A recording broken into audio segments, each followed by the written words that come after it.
ஓம் ஸ்ரீ குருப்யோ நமக. ஹிமகுந்த மிருணாலாபம் தைத்யானாம் பரமம் குரும் சர்வசாஸ்திர பிரபக்தாரம் பார்கவம் பிரணமாம்யகம்.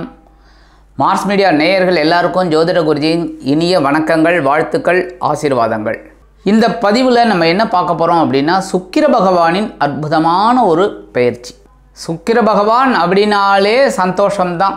இந்த உலகத்தில், அதாவது இந்த பூலோகத்தில் இருக்கிற அத்தனை ஜீவராசிகளுக்கும் ஒரு சந்தோஷத்தை கொடுக்கக்கூடியவர் சுக்கிர பகவான் மட்டும்தான்.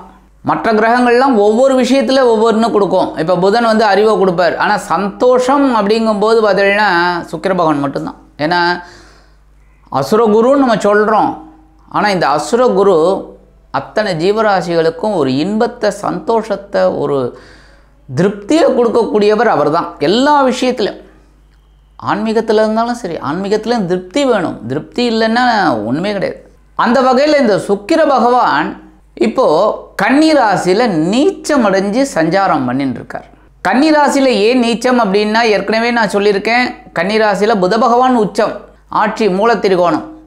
அறிவு நிறையா இருக்கிற இடத்துல சந்தோஷம் அப்படிங்கும்போது உழைப்பு தான் அங்கே அதிகமாக இருக்கும். சந்தோஷம் கொஞ்சம் கம்மியாக தான் இருக்கும். ஏன்னா உழைப்பு, இப்போ ஒன்றும் இல்லை, ஆஃபீஸுக்கு போகிறோம், உட்காந்து ஒர்க் பண்ணிட்டுருக்கோம், சிஸ்டத்துலேயும் சரி எங்கே இருந்தாலும் சரி ஒர்க் பண்ணிட்டுருக்கோம். ஒர்க் பண்ணிட்டு இருக்கும்போது பார்த்தீங்கன்னா சந்தோஷங்கிறதெல்லாம் வந்து ஒரு நிமிஷம், அவ்வளோதான். ஒரு ரிலாக்ஸேஷன் அப்படிங்கிற ஒரு நேரத்தில் ஏதோ நம்ம ஒரு மொபைலை பார்த்துட்டுருப்போம், இல்லை சிஸ்டத்தில் எதையாவது ஒன்று பார்த்துட்டுருப்போம், அதான். ஆனால் அதே பார்த்திங்கன்னா அலுவலகம் முடிந்து வீட்டுக்கு வந்தோடனே சந்தோஷமாக இருக்கும். ஒரு சில இதுக்கு போகிறது, சினிமாவுக்கு போகிறது, பீச்சுக்கு போகிறது, ஏன் கோவிலுக்கு போனால் கூட சந்தோஷம்தான்.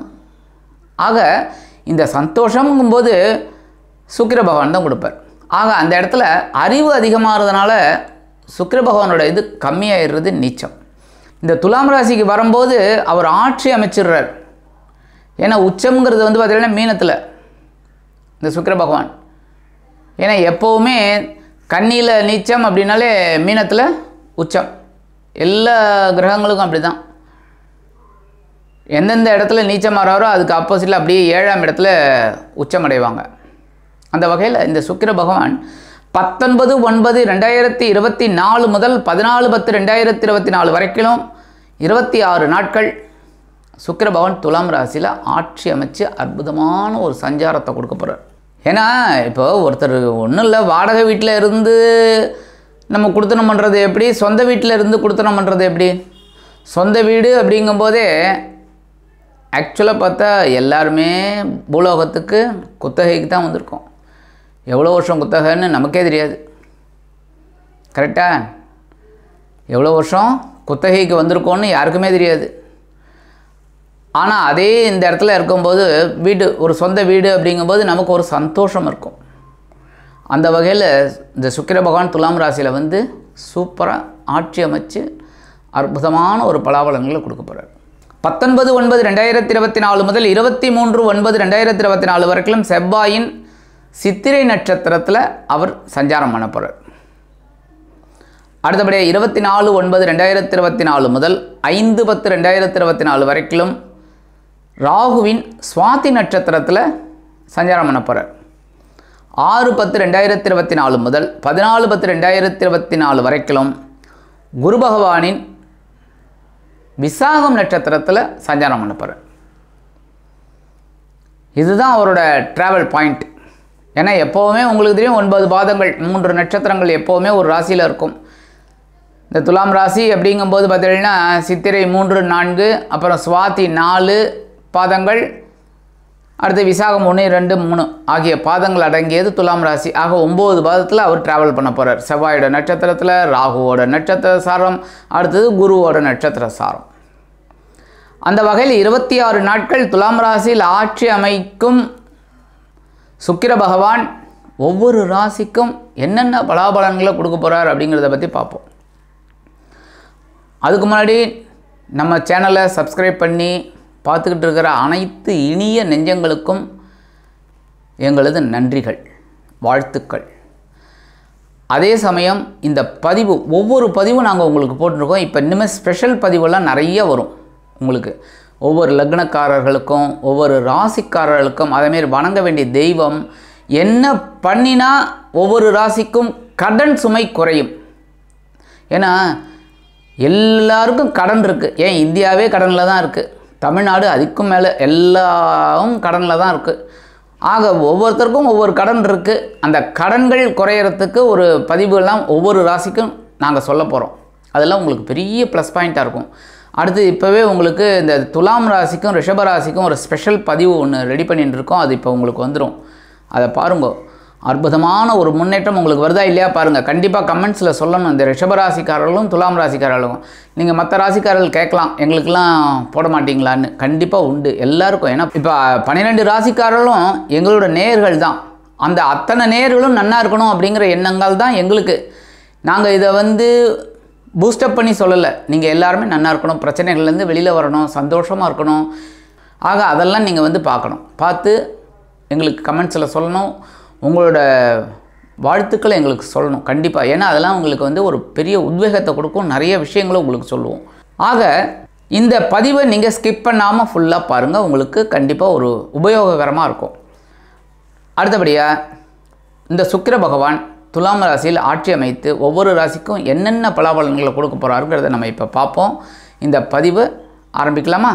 எனதருமை துலாம் ராசி அன்பர்களே, இந்த பதிவில் நம்ம என்ன பார்க்க போகிறோம் அப்படின்னா, சுக்கிர பகவான் அற்புதமான பயிற்சி. என்ன குருஜி அப்படி ஏற்றி அப்படி இறக்குறீங்க அப்படிங்கிறீங்களா? ஏற்றுறதுக்கு உங்களோட ராசிநாதன், இப்படிங்கிறதுக்கு உங்களோட அஷ்டமாதிபதி. அதுக்கு தான் சொல்கிறேன். உங்களுக்கு சந்தோஷமான ஒரு வாழ்க்கை அமையணுங்கிறதுக்காக கடன் வாங்கி மாட்டிக்கிறீங்க. கரெக்டாக சந்தோஷத்தை சந்தோஷமாகவும் அனுபவிக்கிறீங்க. ஆனால் கடன் சுமையும் இருக்குங்க. இல்லைன்னு யாருமே சொல்ல முடியாது. கடன், இந்த கடன் வாங்காமல் நீங்கள் உழைப்பால் இருக்கிற பணத்தை வச்சு சந்தோஷமாக இருங்க. உங்களை அடிச்சுக்க ஆள் கிடையாது. ஏன்னா தராசு நீங்கள் நியாயம் இப்படித்தான் அப்படித்தான். சில சமயம் அதுவே உங்களுக்கு ப்ளஸ் பாயிண்ட், அதுவே மைனஸ் பாயிண்ட். ஏன்னா எந்த இடத்துல எப்படி பேசணும் அதை மட்டும் ஆனால் உங்களுக்கு தெரியும். இருந்தாலும் அந்த மாதிரி இருந்தாலே ரொம்ப விசேஷம். அந்த வகையில் இந்த சுக்கிர பகவான் உங்களுக்கு பார்த்திங்கன்னா ராசிநாதன் அஷ்டமாதிபதி. இது வரைக்கும் எங்கே இருந்தார்? விரயஸ்தானம், அயன சயன போகஸ்தானத்தில் இருந்துட்டு நீச்சம் கேதுவுடன் இணைவு, குருவின் பார்வை, செலவு சுப செலவாக வந்தது. செலவு ஆச்சு, இல்லைன்னு சொல்ல முடியாது. செலவாச்சா ஏதோ ஒரு வகையில் ஏதோ. சில பேருக்கு சுப செலவுகளும் வந்திருக்கு. எப்படின்னா ஒரு வீடு வாங்கணும், அது இது ஏதாவது ஒன்று, இல்லை வீட்டை பராமரிக்கணும், அந்த மாதிரிலாம் செலவு. சில பேருக்கு புனித பயணம், சில பேருக்கு நண்பர்களின் இல்ல திருமணங்களில் கலந்துக்கிறது. இந்த மாதிரி சில எதிர்பாராத இன்ப செலவுகள் உங்களுக்கு அற்புதமாக வந்தது. சில பேருக்கு உடல் ஆரோக்கியத்துலேயும் கொஞ்சம் குழப்பம், அதுக்கும் செலவு பண்ணிங்க, இல்லைன்னுலாம் சொல்ல முடியாது.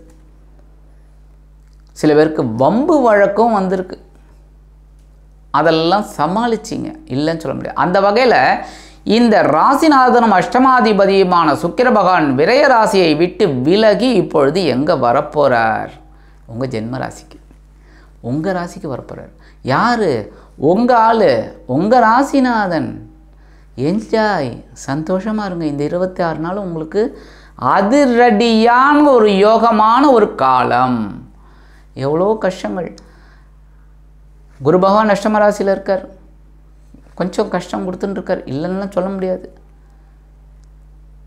ஏன்னா நிறைய பேர் இந்த குரு பகவானை சுபகிரகம்னு சொல்லிட்டு இருக்கா, நான் இன்க்ளூடிங் மை செல்ஃப். ஆனால் சில உங்களுக்கு இந்த குரு பயிற்சி சொல்லும்போது உங்களுக்கு ஒரு அற்புதமான ஒரு இதை சொல்கிறேன். அந்த வகையில் இந்த குரு பகவான் அஷ்டமராசியில் மறைவு அப்படிங்கிறதுனால கொஞ்சம் பரவாயில்லை. உங்களுக்கு ஏதோ ஒரு அறிவை வச்சு சமாளிச்சுக்கிட்டு இருக்கீங்க. ஏன்னா 9, 12 கூடிய அதிபதி உங்களுக்கு புதன், அதனாலே அறிவை வச்சு கொஞ்சம் சமாளிக்கிறீங்க. உங்களுக்கு குருவும் பார்த்திங்கனாலே உங்களுக்கு 3, 6 கூடிய அதிபதி தான். முயற்சி எடுத்தால் வெற்றி தான். அது எல்லாருக்குமே நான் சொல்லுவேன், முயற்சி. ஆக இந்த விரயராசியை விட்டு விலகி உங்கள் ஜென்மராசிக்கு வரக்கூடிய இந்த சுக்கிர பகவான் அற்புதமான ஒரு முன்னேற்றத்தை தொழிலில் கொடுக்க போகிறார். பிடிச்சிக்கோங்க. தொழில் கூட்டாளிகள் உங்களுக்கு அனுகூலமாக இருப்பாங்க. புதுசாக வருவாங்கன்னா அவங்க இன்வெஸ்ட்மெண்ட் பண்ணுவாங்கள்ல, அப்போ தொழிலை பெருசாக பண்ணலாங்கிற ஒரு எண்ணம். அப்போ வருமானம் சூப்பர். அடுத்தபடியாக உத்தியோகம் சிறப்பாக இருக்கும். ஏன்னா நிறைய வேலைகளை நீங்கள் முடிச்சுக்கிட்டும் இருக்கீங்க. அதனாலே உங்களுக்கு உத்தியோகத்தில் ஒரு மதிப்பு மரியாதை எல்லாமே கிடைக்கும். சக நண்பர்கள்லாம் உங்களுக்கு அனுகூலமாக இருப்பாங்க. எல்லா விஷயத்துலேயும் உங்களுக்கு கண்டிப்பாக ஒரு முன்னேற்றம். விலை உயர்ந்த பொருளை வாங்கக்கூடிய ஒரு வாய்ப்புகள் இல்லைனாலும் வீட்டுக்கு தேவையான ஒரு முன்னேற்றத்துக்காகவே சில வேலைகளெல்லாம் நீங்கள் செய்வீங்க. கண்டிப்பாக ஒரு சில பொருளை வாங்குவீங்க.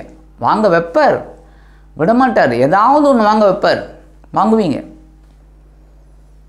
19/9/2024 முதல் 23/9/2024 வரைக்கும் 2/7 குடை அதிபதி செவ்வாய் பகவானின் சித்திரை நட்சத்திர காலில் இந்த சுக்கிர பகவான் ட்ராவல் பண்ணுறாரு. வாழ்க்கை துணை ஆதரவாக இருப்பாங்க, நண்பர்கள் ஆதரவாக இருப்பாங்க, கூட்டாளிகள் தொழில் வியாபாரத்தில் ஆதரவாக இருப்பாங்க. உத்தியோகத்தில் நீங்கள் வச்சது தான் சட்டம், அப்படி கோடு போட்டு போயிடுவீங்க. அந்த கோட்டை மீறத்துக்கு யாருமே கிடையாது, அப்படிலாம் இருப்பீங்க. அதுமாரி குடும்பத்தில் சுபகாரிய பேச்சுக்கள் நிறைவேறும். திருமணமாகாத குழந்தைகளுக்கு திருமண யோகத்தை உண்டு பண்ணுவார்.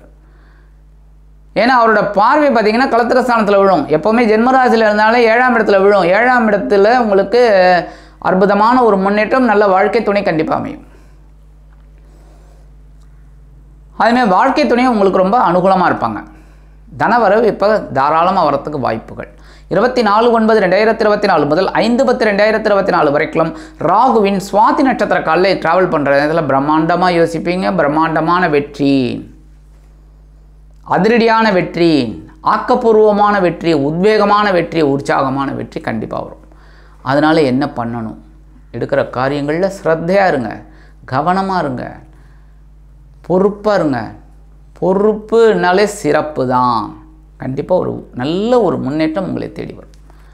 6/10/2024 முதல் 14/10/2024 வரைக்கும் 3/6 குடை அதிபதி குரு பகவானின் விசாகம் நட்சத்திர காலில் இந்த சுக்கிரபகவான் ட்ராவல் பண்ணுறார். சூப்பரான நேரம். முயற்சிகளை விடாதீர்கள், முயற்சிகளை மேற்கொள்ளுங்க, கண்டிப்பாக நல்லது நடக்கும்.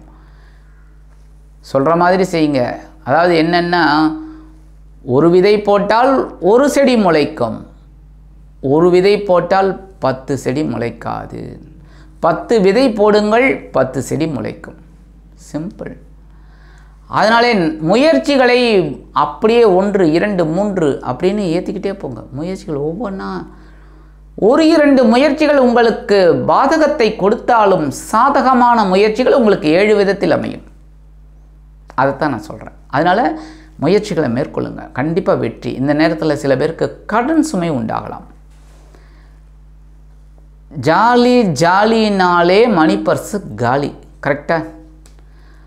அப்போ நம்ம கடன் வாங்கக்கூடிய ஒரு சூழல்.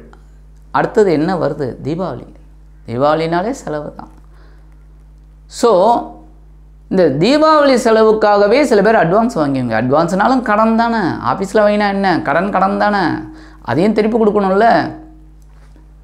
ஸோ கடன் சுமை சில பேருக்கு உண்டாகும். சில பேருக்கு பார்த்திங்கன்னா ஒரு 4-5 கடன் குட்டி குட்டியாக இருக்கும். அதெல்லாம் என்னடா அது 4 பேர் நம்மளை டார்ச்சர் பண்ணுறாங்களே, டென்ஷன் ஆகுதே நமக்கு.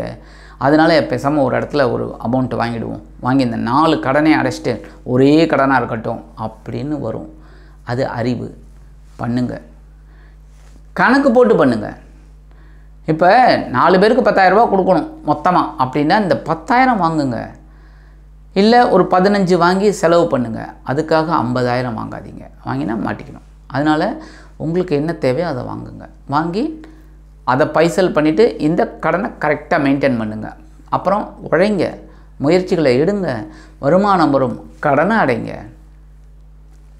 ஸோ இந்த மாதிரி நீங்கள் பண்ண ஒரு அற்புதமான முன்னேற்றம் உங்களுக்கு கண்டிப்பாக அமையும். அதேமாரி வீட்டுக்கு தேவையான ஒரு வேலைகளெல்லாம் கண்டிப்பாக செய்வீங்க. ஒரு முன்னேற்றம் உங்களுக்கு உண்டாகும்.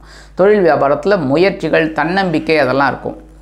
சரி, பரிகாரமாக என்ன பண்ணினா ரொம்ப விசேஷம். வெள்ளிக்கிழமை நவகிரகத்தை தரிசனம் பண்ணுங்க, சுக்கிர பகவானை தரிசனம் பண்ணுங்க, ஒரு நிமிஷம் நின்று தியானம் பண்ணுங்க. இந்த சொல்கிற ஸ்லோகத்தை சொல்லுங்கள். ஏற்கனவே முன்னாடி சொன்னேன் நான். ஹிமகுந்த மிருணாலாபம் தைத்தியானம் பரமம் குரும் சர்வசாஸ்திர பிரபக்தாரம் பார்கவம் பிரணமாமியகம். அற்புதமான முன்னேற்றம் உங்களை தேடி வரும். ஆக இந்த சின்ன பரிகாரம் பண்ணிங்கனாலே உங்கள் ராசிநாதனும் அஷ்டமாதிபதியுமான சுக்கிர பகவான் ஜென்ம ராசியில் 26 நாட்கள் மாற்றி அமைத்து அற்புதமான ஒரு முன்னேற்றத்தை கண்டிப்பாக கொடுப்பார் என்று கூறி விடைபெறுகிறேன். நன்றி, வணக்கம். மீண்டும் ஒரு அருமையான பதிவில் நான் உங்களை மனமகிழ்ச்சியோடு சந்திக்கிறேன். வாழ்த்துக்கள். வாழ்க வளமுடன். இந்த சேனல் உங்களுக்கு பிடிச்சிருந்தா மறக்காம சப்ஸ்கிரைப் பண்ணுங்க, ஷேர் பண்ணுங்க, லைக் பண்ணுங்க, கமெண்ட் பண்ணுங்க.